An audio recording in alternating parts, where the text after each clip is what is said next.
दोस्तों महाकुंभ प्रयागराज में लगा हुआ है। 144 साल बाद तमाम लोग उसमें आना चाहते हैं, लेकिन जो भगदड़ की तस्वीरें सामने निकल कर आई, तमाम लोग उसमें डर गए कि अगर हम वहां पर जाते हैं तो हमारे साथ ऐसा ना हो जाए। अगर बच्चे अपने माता पिता से पूछते हैं कि हम प्रयागराज जाना चाहते हैं, महाकुंभ में स्नान करना चाहते हैं, माता पिता डरे हुए हैं कि पता लगा कि हमारे बच्चों के साथ भी ऐसा हो गया तो हम कैसे रहेंगे। कहीं ना कहीं माता पिता भी डरे हुए हैं। अगर माता पिता, बूढ़े माता पिता अपने बच्चों से पूछते हैं कि हम प्रयागराज के महाकुंभ में स्नान करने जाना चाहते हैं, तो बच्चे भी कहीं ना कहीं डरे हुए हैं और अपने माता पिता को ये सोचकर कि जैसा उस भीड़ में हुआ हमारे माता पिता के साथ ऐसा ना हो जाए, तो वो कहीं ना कहीं उन्हें मना कर देते हैं। लेकिन 144 साल बाद ये महाकुंभ लगा हुआ है। 144 साल बाद ऐसा पर्व आया है कि महाकुंभ में लोगों को नहाने का मौका मिल रहा है। लेकिन तमाम लोग ये भी बोल रहे हैं कि हम उस भीड़ का सामना कैसे कर सकते हैं। तो मैं इस पे आपको एक बात बता देना चाहता हूं। आप किसी भी तीर्थ स्थल पर जाते हो, आप वैष्णो देवी जाते हो, आप केदारनाथ जाते हो, बद्रीनाथ जाते हो, आपको किसी ना किसी चुनौती का सामना करना होगा। या आपको 20 से 25 किलोमीटर पैदल चलना होगा और या आपको वहां पर भीड़ का सामना करना होगा, जैसे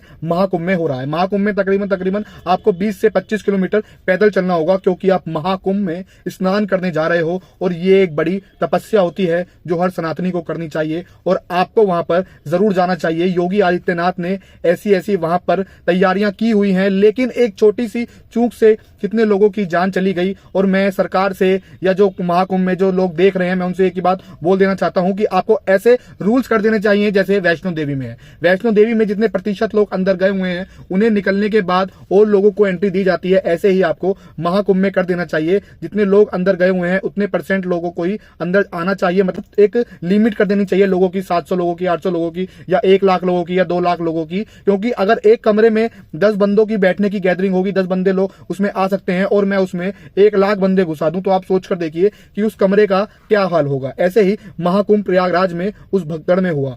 4 शहरों जैसी भीड़ अगर एक जगह इकट्ठी हो जाए तो आप सोचकर देखिए कि उसे काबू करना कितना मुश्किल हो जाएगा। लेकिन महाकुंभ प्रयागराज में जो योगी आदित्यनाथ ने जो तैयारियां कर रखी हैं, देश ही नहीं विदेश भी उनकी जमकर तारीफ कर रहा है। लेकिन उसके बाद भी जो ये नेता हैं ये बाज नहीं आ रहे। नेता कूद गए। नेताओं ने जो चुप्पी साधी हुई थी महाकुंभ पर कि महाकुंभ इतना अच्छा कैसे चल रहा है, उन्होंने अपनी चुप्पी तोड़ी और योगी आदित्यनाथ को पिंच चुबोनी चालू कर दी कि ऐसा कैसे हो गया, ऐसे भगदड़ कैसे मच गई और इतने लोगों की जान कैसे चली गई। कई नेताओं ने भी ये भी बयान दे दिया कि अगर इतना बड़ा प्रोग्राम हो रहा है तो कई लोग, अगर इसमें कुछ लोगों की जान चली भी गई तो कोई बड़ी बात नहीं है। लेकिन मैं इसके बिल्कुल विरुद्ध हूं।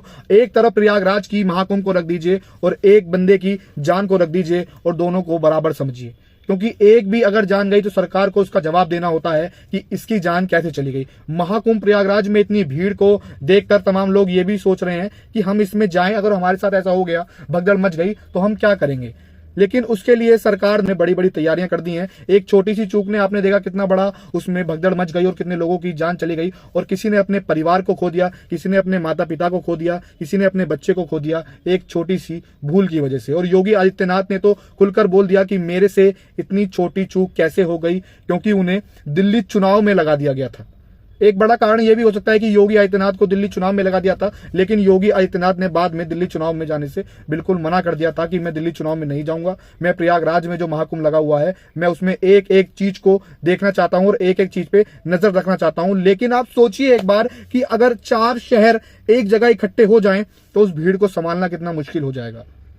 अब जो नेता इन पर सवाल उठा रहे हैं उनको मेरा एक जवाब है कि आप सोचिए कि मैं एक कमरे में जिसमें 10 बंदों की गैदरिंग हो, 10 बंदे ही सिर्फ उसमें आ सकते हैं और 1 लाख लोगों को मैं उसमें घुसा दूं तो कैसा होगा। अगर ये मेरा जो मैंने आपको बताया, जो मैं सरकार को बताना चाहता हूं कि इस तरीके से आप कर सकते हो, जैसे वैष्णो देवी में होता है कि 700 से 800 या 900 1 लाख लोग अंदर जाएंगे और उसके बाद जब 1 लाख लोग बाहर निकल जाएंगे और लोगों को वहां पर एंट्री दी जाएगी। ये रूल्स पर आप क्या सोचते हैं? तमाम लोग जो मेरी वीडियो देख रहे हैं कमेंट करके जरूर बताइएगा। और 144 साल बाद जो महाकुंभ लगा हुआ है उसके लिए आप क्या सोचते हैं? कमेंट बॉक्स के माध्यम से हमें जरूर बताइएगा। बेसब्री से मैं आपके कमेंट का इंतजार कर रहा हूं कि आप क्या सोचते हैं कि जो लोग ये बोल रहे हैं कि महाकुंभ में हमारे साथ ऐसा हो सकता है, उनके लिए क्या कहना चाहते हैं? कमेंट बॉक्स के माध्यम से जरूर बताइएगा। बहुत बहुत धन्यवाद मेरी वीडियो से जुड़ने के लिए।